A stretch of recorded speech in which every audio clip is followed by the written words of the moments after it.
कर्जमाफीचा आनंद साजरा करून झाला असेल तर आता थोडं थांबा, कारण 2 लाख कर्जमाफीचा घोषणा झाल्यानंतर जी आर आता समोर आलेला आहे आणि जी आर मधील काही नियम पाहिल्यानंतर अनेक शेतकऱ्यांच्या आनंदावरती विरजण हे पडणार आहेत। शेतकरी मित्रांनो, महाराष्ट्र सरकारने 2 लाख रुपयापर्यंत कर्जमाफी ही जाहीर केलेली आहे।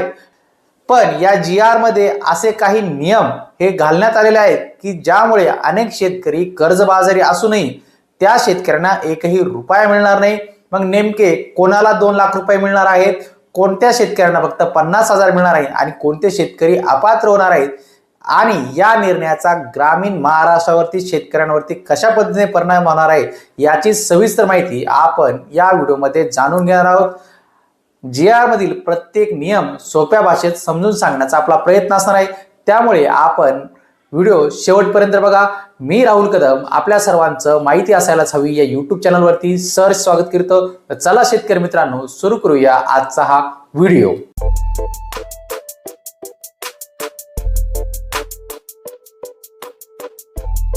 महाराष्ट्र सरकारने पुण्यश्लोक अहिल्यादेवी होळकर शेतकरी कर्जमुक्ती योजना 2026 ही जाहीर केलेली आहे आणि या योजनेमध्ये 2 मोठे लाभ हे देण्यात येत आहेत। थकीत पीक कर्जधारकांना 2 लाख रुपयापर्यंत कर्जमाफी दिलेली आहे, तर नियमित कर्जफेड करणाऱ्या शेतकऱ्यांना 50,000 रुपयापर्यंतचे प्रोत्साहन लाभ देण्याचं सरकारनं आश्वासित केलेलं आहे। सरकारचे म्हणणे आहे की शेतकऱ्यांना कर्जाच्या दुष्चक्रातून बाहेर काढण्यासाठी ही योजना आणण्यात आलेली आहे। आता आपण बघूया नेमके कोणत्या शेतकऱ्यांना 2 लाख कर्जमाफी ही मिळणार आहे। जर तुम्ही 1 एप्रिल 2019 ते 31 मार्च 2025 दरम्यान पीक कर्ज घेतलेले असेल, ते कर्ज 30 सप्टेंबर 2025 रोजी थकीत असेल आणि 31 मार्च 2026 पर्यंत फेडलेले नसेल, तर तुम्हाला 2 लाख रुपयापर्यंतची कर्जमाफी ही मिळू शकते। यामध्ये जमीनदारण्याची कोणतीही अट यावेळी घालण्यात आलेली नाही, म्हणून लहान, मध्यम आणि मोठे शेतकरी पात्र असू शकतात।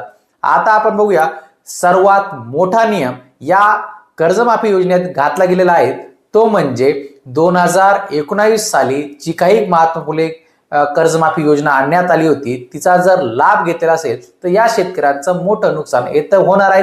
शेतकरी मित्रांनो, येथूनच आता खरी चर्चा सुरू होत आहे। 2019 मध्ये महात्मा ज्योतिराव फुले शेतकरी कर्जमाफी योजनेचा लाभ घेतलेल्या शेतकऱ्यांना या नव्या योजनेत 2 लाख रुपयापर्यंतची कर्जमाफी ही मिळणार नाहीये। अशा शेतकऱ्यांना कमाल फक्त 50,000 रुपयाच्या मर्यादेत आता लाभ हा देण्यात येणार आहे।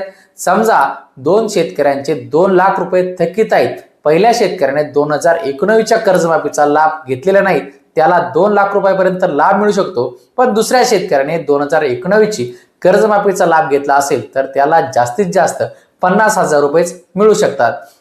यामुळे अनेक शेतकरी प्रश्न विचारत आहेत, 2019 नंतर 7 वर्षात दुष्काळ, अवकाळी पाऊस, गारपीट, वाढलेले उत्पादन खर्च यांना सामोरा गेलेला शेतकरी पुन्हा संकटात आला असेल तर त्याला कमी लाभ का देण्यात येत आहेत? हा मुद्दा ग्रामीण भागात मोठा चर्चेचा विषय हा बनलेला आहे।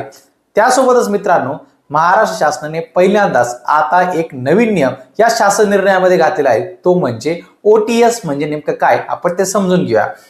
आता समजा तुमचे थकीत कर्ज 3 लाख रुपये आहे, तर सरकार संपूर्ण 3 लाख रुपये माफ करणार नाही। सर्वप्रथम तुम्हाला 2 लाखावरील अतिरिक्त 1 लाख रुपये स्वतः भरावे लागतील। त्याची मुदत मार्च 2027 पर्यंत शेतकऱ्यांना देण्यात आली आहे। त्यानंतर 2 लाख रुपयापर्यंतचा लाभ हा मिळणार आहे, म्हणजेच OTS वन टाइम सेटलमेंट ही शासनाने आणलेली आहे। यामुळे अनेक शेतकऱ्यांना कर्जमाफी मिळण्यापूर्वी स्वतःच्या खिशातून पैसे उभे करावे लागतील आणि ते 2 लाखावरील कर्ज हे शेतकऱ्यांना फेडावं लागणार आहे। आता आपण बघूया नियमित कर्जफेड करणाऱ्या शेतकऱ्यांसाठी कशा पद्धतीने सरकारने नियम आणलेले आहेत। सरकारने वेळेवर कर्जफेड करणाऱ्या शेतकऱ्यांचाही विचार केलेला आहे।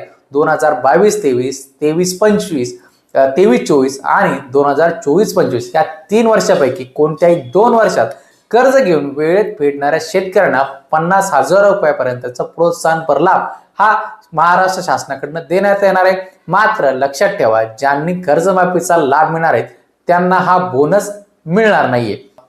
अहिल्यादेवी होळकर कर्जमाफी योजना जी आणलेली आहे, यामध्ये कोणते शेतकरी अपात्र करण्यात आलेले आहेत, त्यामध्येच काही वादग्रस्त मुद्दे सुद्धा आता समोर आलेले आहेत, ज्यामध्ये विद्यमान जे काही मंत्री आमदार असतील ते वगळण्यात आलेले आहे, खासदार सुद्धा वगळण्यात आलेले आहे.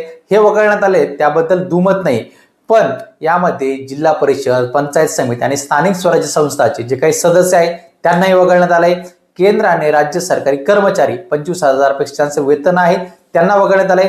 सार्वजनिक उपक्रमातील कर्मचारी, त्यासोबत शेती बाहेर उत्पन्नावरती आयकर भरणारे जे काही शेतकरी असतील त्यांना वगळण्यात आले. 25,000 पेक्षा जास्त पेन्शनधारक जर कोणी शेतकरी असेल तर त्यांनाही वगळण्यात आले.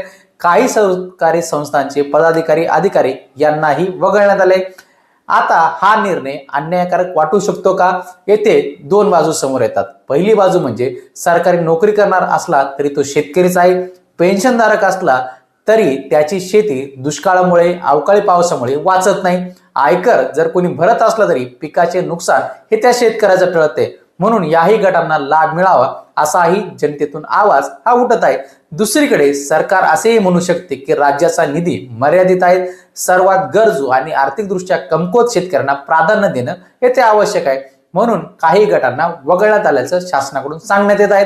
त्यासोबत महत्वाचा मुद्दा हा असणार आहे की ॲग्रिस्टॅग आणि आधारची अट या शासन निर्णयामध्ये घालण्यात आलेली आहे. आधार ऑथेंटिकेशन आणि फार्मर आयडी म्हणजे ज्याला ॲग्रिस्टॅग म्हणण्यात येतं ते आता अनिवार्य करण्यात आलं आहे. म्हणून ज्या शेतकऱ्यांनी अजूनही नोंदणी केली नसेल त्यांनी आपला फार्मर आयडी लवकरात लवकर काढून घ्या आणि त्याला आपला बँक खाता अटॅच करणं आता आवश्यक असणार आहे. ग्रामीण महाराष्ट्रामध्ये या गोष्टींचा कशा पद्धतीने परिणाम होणार आहे तेही समजून घ्या. या योजनेमुळे अनेक थकीत शेतकऱ्यांना दिलासा मिळू शकतो. बँकांकडून पुन्हा कर्ज मिळण्याचा मार्ग सुद्धा हा खुला होऊ शकतो. 2019 साली जाहीर झालेली जी काही कर्जमाफी महात्मा फुले योजना होती त्याचा लाभ घेतलेले शेतकरी असतील किंवा इतर ज्या अटीत न बसणारे शेतकरी असतील त्यांना लाभ हा मिळणार नाहीये. यामुळे पुढील काळात या नियमांमध्ये बदल होण्याची मागणी ही केली जाऊ शकते. शेतकरी मित्रांनो, या योजनेत काहींसाठी मोठा दिलासा आहे, पण काही शेतकऱ्यांसाठी काहीच नाही किंवा तुटपुंजी मदत ही केली जात आहे. विशेषतः 2019 ची कर्जमाफी घेतलेल्या शेतकऱ्यांना 2 लाखाऐवजी फक्त आता 50,000 रुपयाची मर्यादा सध्या सर्वाधिक चर्चेचा विषय ठरत आहे. तुमचं मत नेमकं काय आहे? तुम्हाला काय वाटतं ते नक्कीच कमेंट बॉक्समध्ये सांगा.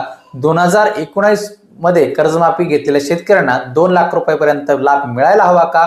कमेंटमध्ये तुमचं नक्की मत मांडा. व्हिडिओ आवडला असेल तर लाईक करा, शेअर करा आणि चॅनलला सबस्क्राईब करायला विसरू नका. असेच नवीन नवीन व्हिडिओ पाहण्यासाठी भेटूया पुढील व्हिडिओमध्ये. धन्यवाद.